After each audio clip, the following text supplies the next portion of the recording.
Здрасти. Здрасти. Ще се представиш ли с няколко думи? Аз съм Кристиян, на 13 години съм, от Чуен. Добре, как се казва групата ти, с какво се занимаваш? Стишан Крил, се занимаваме с брейк. Страхотно. От колко време танцуваш? 5-6 месеца.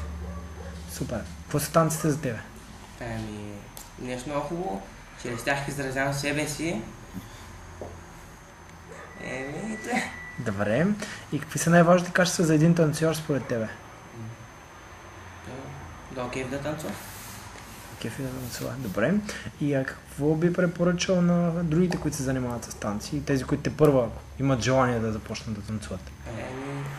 Да почнат от малки, колкото по-малки почнат, толкова по-добре. Добре, супер. Чува ли за Юденс?